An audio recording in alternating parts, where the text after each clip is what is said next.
Taijiquan has always been considered a kind of esoteric study, uh, filled with filled with strange practices that people don't quite understand. One of the most remarked on practices is the fact that they do the form so slowly. All martial arts have solo forms. I'd say Taijiquan is the only one that has this exaggerated slowness attached to its movements, and this is thought by many people to be, a strange thing and requiring some explanation. Now, it's possible to say a lot of things about the form slowness that might, refer to benefiting your health and so forth. But I want you to know that in all my years of practice, it's only confirmed my belief that the martial art of Taijiquan is in no way conflicted with the health aspect of Taijiquan. Please don't make that mistake of thinking that you sort of have to choose one or the other. Everything about the proper condition that one must be in to do Taijiquan is conforming with the most healthy possible condition according to standards of Qigong and so forth. In fact, Taijiquan is always considered one of the most sophisticated forms of Qigong. So this in no way contradicts its martial art. Now, rather than mention all of these different aspects and so forth, let me just explain why, as a martial art, the form demands to be done slowly. And there's a very simple chain of logic actually connected with this. So I want this logic to be obvious to you. There's certain things we're trying to develop. And it should be understood that these things in Taijiquan are a little bit different than what is the purpose of the solo forms in other martial arts. I think it's fair to say that in most martial arts, their solo forms have the purpose of rehearsing what they want to do when they're fighting. And so they want to duplicate what they're doing as much as possible. And this is sort of goes into this muscle memory, and they actually, record it, sort of. And so that's what they do under stress and when they're fighting. I studied karate for a number of years when I was very young, and I can say that, you're judged in really fighting by how much what you do looks exactly like what you do in class and in the forms. So in other words, this is the purpose. If you look at the forms of Taijiquan this way, they don't make a hell of a lot of sense. For one thing, because of their slowness. Why should you rehearse doing something slowly that you're eventually going to have to do very, very fast? So you have to understand that the purpose of the Taijiquan forms is quite different from that of other martial arts. What we are trying to do is work on a whole bunch of internal habits so that we can generate a kind of aggressive force, essentially, that is completely different from the aggressive force generated by most martial arts. There's one thing that almost all martial arts agree on, including Taijiquan, and that is that it's the speed of the strike, at the exact moment that it strikes the opponent, that is the most decisive factor in terms of how much power is delivered. There's no argument here, but you must understand the significant thing here is the statement, when it strikes. It doesn't really have anything to do with how fast it's going before it strikes. It's only at that exact moment of striking. The speed at that time is very, very relevant to how much power is generated. Now, with most martial arts, the only way to develop this speed is to have a sort of distance over which to develop them. This is why when people punch, they don't just reach out and punch, but they wind up in some way. They prepare, and then they punch. And this has different purposes, but one of the main ones is you want to get a long distance to develop the speed of your punch so that it can happen. Now, Taijiquan, actually, its whole logic relies completely on a totally different kind of force that's called jing. Now, jing in Chinese is done in a much more musical way. That the word, that sort of evokes its real meaning, which is like the ringing of a bell, which suggests a vibration. And this is the thing, it's a vibratory force. It doesn't develop over a long period. In fact, it can't be developed over a long period. would say, because the size of the wave of a vibration is very intimately connected with the frequency. And that frequency and size is very intimately connected with how fast it actually moves over whatever interval that it acts on. So it's kind of mandatory that it operate over a very small distance. The Jung Fu said that distance was about 1 inch. And this contributes to a sort of common term of the 1 inch punch. And the 1 inch punch, it can't be done in a linear fashion, because there is you might say, we're studying vibrations that go through the body, and when the terminal vibration, which is in your strike, when that goes at a certain frequency, over a certain small wavelength, its actual speed in contacting the opponent exceeds that of the fastest punch that someone can develop over the distance that they might have to do it in.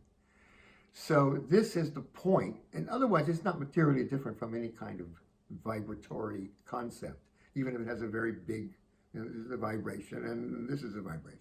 But there's no real difference except how small the wavelength is and how fast the vibration is going. So Yang Fu was Jimenting was a little more generous. He said it's 1 inch or 2. But the point is, you can't do it over a bigger distance. And so it's a lot of the rationale of Taijiquan is devoted to keeping this exact distance from your opponent, which is one of the reasons that one of the classics says, from a familiarity with the correct touch, one gradually comprehends jing. In other words, it's only with your touch in that sort of range. So this is why we speak about sticking to the opponent and so forth. Now, to develop this force requires a whole lot of reprogramming of the body. And one of those reprogramming and of the actual habits of movement also, very internal habits of movement, you might say. Now, one of the biggest purposes of it is to engage all the small muscles that you have, as well as the big ones. If you develop the large muscles of the body, you get a lot of sort of raw physical power, but you do not have this power this ability to transmit a high frequency vibration through the body. That is really dependent on the use of the small muscles. So we're trying to develop those, but the thing is, if you just make like small movements with your body, ironically, those small muscles don't really get engaged, because they need a larger movement, a larger stretch in the joints, a larger kind of change in the body in order to make sure that they're being engaged. So you need big movements. This is why the form is done with large movements. Now, some martial artists think the moves are large enough, but these are guys that are completely dependent on taking that's what's called a long arm style.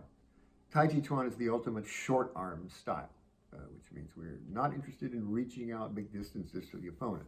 But still, the moves and the form are much larger than they could conceivably be when you're actually using them. Because at that size, you can't really generate the right frequency of vibration to affect real jing.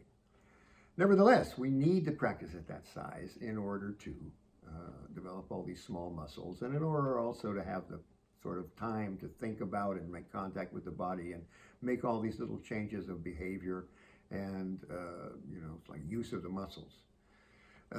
So that's necessary, but there's a problem here, and that is anytime you make large movements of the body and you try to preserve a kind of shape or size as you're doing them, when I do something like this, I'm forced to engage a kind of stiffness in the arms. And that stiffness, otherwise, they would just kind of flop around when I tried to move them. So there's a kind of, unbreakable equation connecting these things, and that is that, when you make big movements at a high speed, you have to have this certain kind of tension in the body in order to make them maintain their shape. Otherwise, they fall apart at the joints. So the kind of stiffness that you need to maintain this is called li.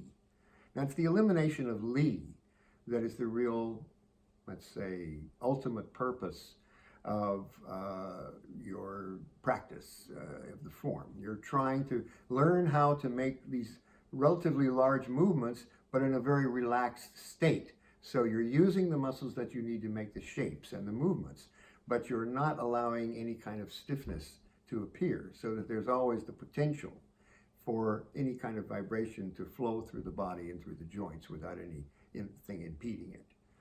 Now, so we've made a couple of propositions here. We've said that in order to really develop what we want to ultimately have the most fine vibrations moving through the body, we need to make these large movements.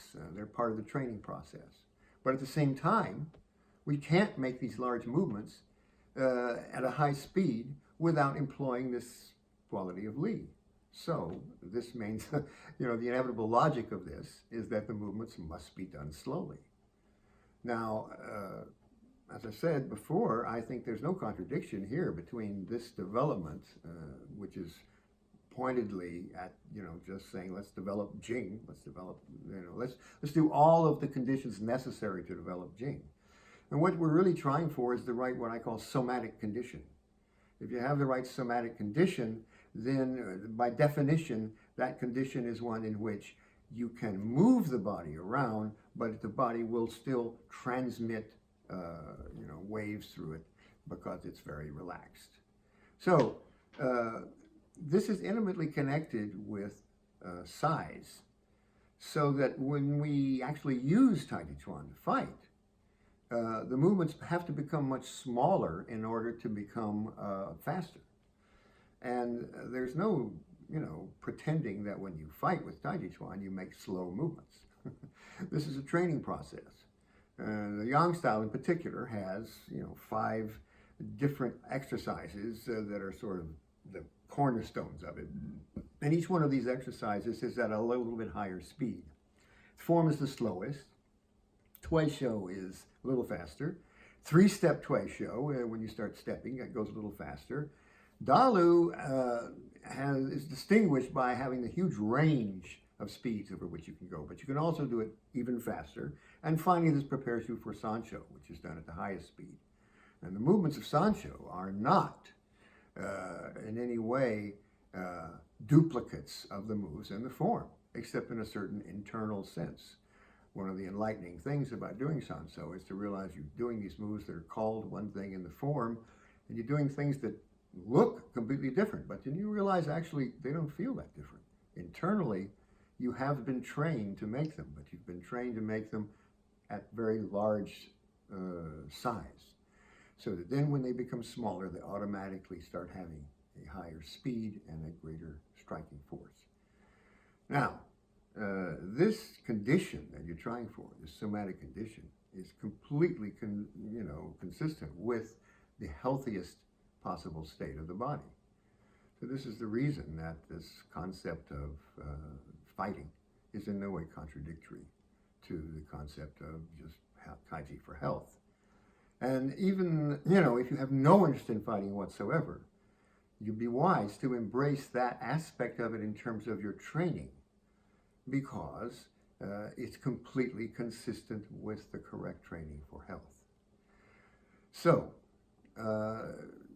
taking this all together to sum up, you should see that the slow speed of the form is completely consistent with all of its aspects, all of its positive aspects. And it really can't be speeded up. You're not rehearsing something that eventually you're going to do faster in that same way, in that same size. But you are rehearsing something that's going to feel very similar when it's done that much faster. And that has to be practiced very slowly.